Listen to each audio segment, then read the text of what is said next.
morning, everybody. Can everybody hear me now? I'm a bit down here, I'd say.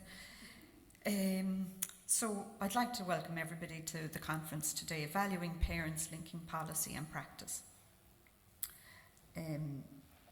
So Jim Heckman, an economist, which was mentioned earlier, the economy is very important, Nobel Prize winner, states, some kids win the lottery at birth, and far too many don't. And most people have a hard time catching up over the rest of their lives. Children raised in underprivileged environments are not only much less likely to succeed in school or in society, but they're also much less likely to be healthy adults. He says the highest rate of return in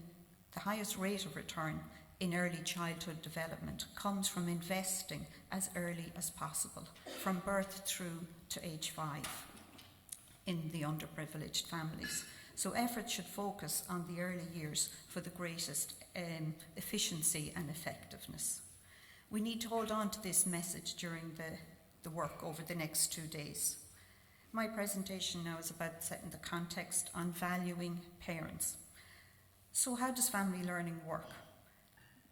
It's about recruiting parents who may be very vulnerable with low literacy skills, and it can be hard work. It involves inviting parents to attend a course or an event to support their children or to learn for themselves. These courses need to be inviting, attractive, really useful, and have a warm, friendly atmosphere. Parents who attend can then progress, depending on their own educational level and ability. What's unique about family learning is that it values the parent's own educational background and builds on the skills and values the skills that parents already have. And previous supports tended to focus very much on the children without regards for the parents' own ability to help. It uses the interagency approach, and certainly on the ground we can link with the early years, primary, second level, libraries, health services, family support and community groups. So our aim in the conference is to help us work better together to help parents and children to transform their lives. So how did family learning grow across Ireland? 25 years ago, in 1994, a small grant from the United Nations Year of the Family allowed Moira Green, the adult literacy organiser, to start the first family learning pilot in Clare. The idea came as a result of observations made by volunteer tutors in attending the literacy classes, that they experienced particular anxieties about helping their children with homework due to their own literacy difficulties. In 1995, we got funding from the EU Horizon funding, and it allowed Moira and her team to expand the work. As the project grew, the initial concept of family learning widened from helping with homework and to recognising and nurturing parents in their many roles as their child's first teacher. The work in Clare was very much strongly influenced by Professor Peter Hannon in Sheffield University and Andrea Mering in the Learning Together project in Norfolk. And then in 1998, we got funding from the Dubuis Fund from Houston, Texas, and later on from the Department of Education. So it was from the ground up. So then we produced the Family Learning Pack, which you all have got there today. And it grew, the idea grew across Ireland with a great energy and beyond Ireland as well. And in 2010 then a Family Learning in Action was produced, which pulls together 20 different course outlines and sample lesson plans. We have a family learning, clarefamilylearning.org website for tutors, and that is used internationally as well as nationally. So the growth kind of was led because the training came with the pack. So we've trained over 57 times across Ireland and internationally. We've reached 890 people, and Clare worked with the National Adult Literacy Agency and Waterford Institute of Technology to develop family literacy module for certificate and degree courses. Over the years, there has been continuous development of innovative ways to reach parents who are doubly disadvantaged by low literacy attainment, low education attainment and unemployment. And we have fabulous family literacy staff who develop curricula to suit the needs that they've identified.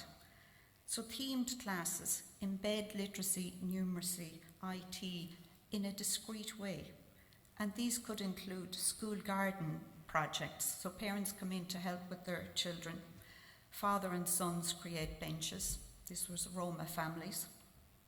Sitting and knitting. Bird boxes that parents make to bring home. Stories in a box that value the culture at home, and they use treasure items from home, label and date, and keep in a decorated shoebox. And finally, then, the idea of keeping up with technology, which also impacts on those with poor literacy levels.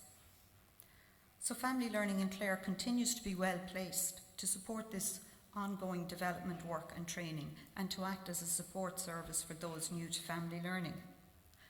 Now, in schools, school staff have regular supports, such as in-service training, while parents are nominally valued as equal partners in their children's education. They don't have the same access to resources. Yet they have to help with homework, support their child through the education system, and somehow know what to do. Parents who may have low literacy levels may be terrified that their lack of skills will be found out or impact negatively on their children.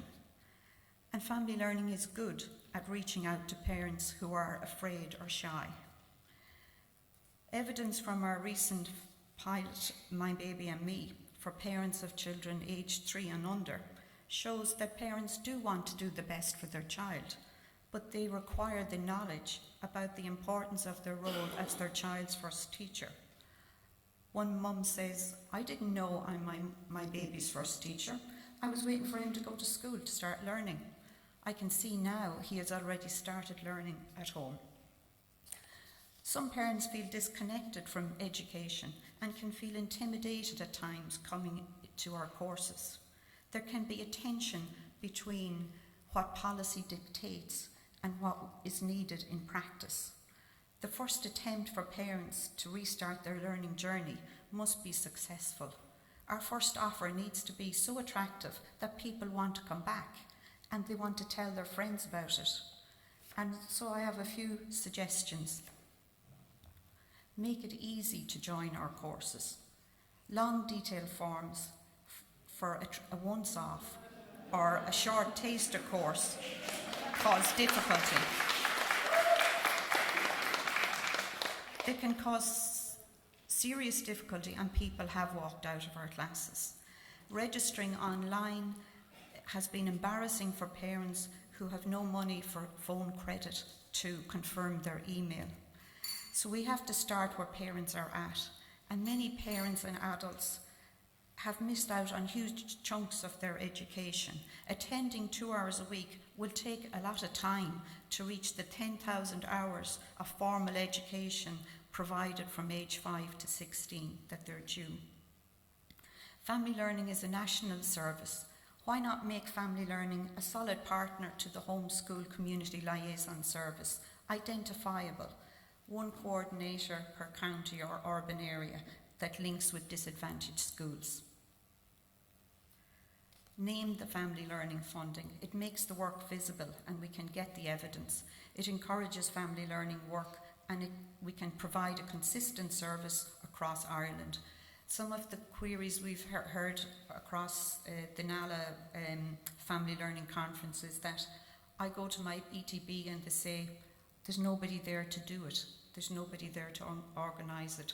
So it should be easy for parents to identify where to get support, because they usually confide in teachers when their children start school that they have poor skills themselves. So our task over the next 2 days is to share our own expertise, experiences and knowledge, examine ways that we can improve educational supports for the families, and suggest recommendations for stakeholders. As one dad said one night, coming to this evening class is one of the best decisions I ever made. So families are the glue of society, and family learning is about giving people, mums, dads, carers, and the wider family and their children hope through education. Thank you very much for listening, and I hope you enjoy your visit to our lovely town of Ennis.